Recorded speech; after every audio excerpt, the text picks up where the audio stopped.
ਮਸ਼ਹੂਰ ਵਕੀਲ ਔਰ ਇਨਸਾਨੀ ਹੱਕਾਂ ਵਾਸਤੇ ਆਵਾਜ਼ ਚੁੱਕਣ ਵਾਲੀ ਇਮਾਨ ਮਜ਼ਾਰੀ ਔਰ ਉਹਨਾਂ ਦੇ ਘਰ ਵਾਲੇ ਹਾਦੀ ਚੱਠਾ ਦੀ ਇੱਕ ਅਦਾਲਤੀ ਕੇਸ ਦੇ ਵਿੱਚ ਕੱਲ ਸੁਪਰੀਮ ਕੋਰਟ ਪਾਕਿਸਤਾਨ 'ਚ ਪੇਸ਼ੀ ਸੀ। ਪਰ ਇਹ ਪੇਸ਼ੀ ਚਰਚਾਯੋਗ ਉਦੋਂ ਬਣ ਗਈ ਜਦੋਂ ਪਾਕਿਸਤਾਨ 'ਚ ਕੰਮ ਕਰਦੇ ਨਾਰਵੇ ਦੇ ਅੰਬੈਸਡਰ ਫਿਰ ਅਲਬਰਟ ਅਸਾਸ ਹੋਣਾ ਨੇ ਅਦਾਲਤ ਦੇ ਵਿੱਚ ਪਹੁੰਚ ਕੇ ਸਾਰੀ ਕਾਰਵਾਈ ਨੂੰ ਵੇਖਿਆ। ਇਹਦੇ ਉੱਤੇ ਅਦਾਲਤ ਨੇ ਕਾਰਵਾਈ ਹੈ ਜਿਹੜੀ ਉਹ ਵੀ ਰੋਕ ਦਿੱਤੀ, ਜਦਕਿ ਪਾਕਿਸਤਾਨੀ ਫਾਰਨ ਆਫਿਸ ਨੇ ਬਕਾਇਦਾ ਨਾਰਵੇ ਦੇ ਅੰਬੈਸਡਰ ਨੂੰ ਤਲਬ ਕੀਤਾ ਔਰ ਆਖਿਆ ਕਿ ਤੇਰੀ ਇਹ ਹਰਕਤ ਪਾਕਿਸਤਾਨ ਦੇ ਅੰਦਰ ਦੇ ਮਾਮਲਿਆਂ 'ਚ ਦਖਲ ਦੇਣ ਦੇ ਬਰਾਬਰ ਹੈ।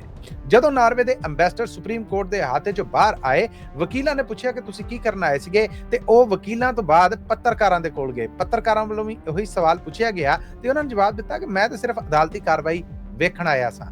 ਜਦ ਕਿ ਕੋਈ ਵੀ ਅੰਬੈਸਡਰ ਜਦੋਂ ਕੋਈ ਅਦਾਲਤੀ ਕਾਰਵਾਈ ਵੇਖਣ ਜਾਂਦਾ ਆ ਤੇ ਮੁਲਕੀ ਪ੍ਰੋਟੋਕੋਲ ਦੇ ਮੁਤਾਬਕ ਉਹਨੇ ਪਹਿਲੇ ਇਤਲਾਹ ਦੇਣੀ ਹੁੰਦੀ ਹੈ ਔਰ ਸਰਕਾਰੀ ਪੱਧਰ ਤੇ ਉਹਦੇ ਜਾਣ ਉੱਤੇ ਬਹਿਣ ਦੇ ਉਪਰਾਲੇ ਕੀਤੇ ਜਾਂਦੇ ਨੇ। ਅਚਾਨਕ ਨਾਰਵੇ ਦੇ ਸਫੀਰ ਦਾ ਇਸ ਤਰ੍ਹਾਂ ਜਾਣਾ ਇੱਕ ਪਾਸਿਓਂ ਕਈ ਆਵਾਜ਼ਾਂ ਚੁੱਕ ਰਿਹਾ ਕਿ ਪਾਕਿਸਤਾਨ 'ਚ ਇਨਸਾਨੀ ਹੱਕਾਂ ਨੂੰ ਮਿੱਧਣ ਵਾਸਤੇ ਸ਼ਾਇਦ ਕੋਈ ਇੰਟਰਨੈਸ਼ਨਲ ਆਵਾਜ਼ ਹੈ ਜਿਹੜੀ ਉਹ ਉੱਠਣ ਜਾ ਰਹੀ ਹੈ। ਦੂਸਰੇ ਪਾਸੇ ਪਾਕਿਸਤਾਨ ਨੇ ਆਪਣਾ ਪੂਰਾ ਇhtਜਾਜ ਕਰਦਿਆਂ ਹੋਇਆਂ ਨਾਰਵੇ ਦੇ ਇਸ ਅੰਬੈਸਡਰ ਨੂੰ ਡਿਮਾਰਸ਼ ਕਰ ਦਿੱਤਾ ਹੈ।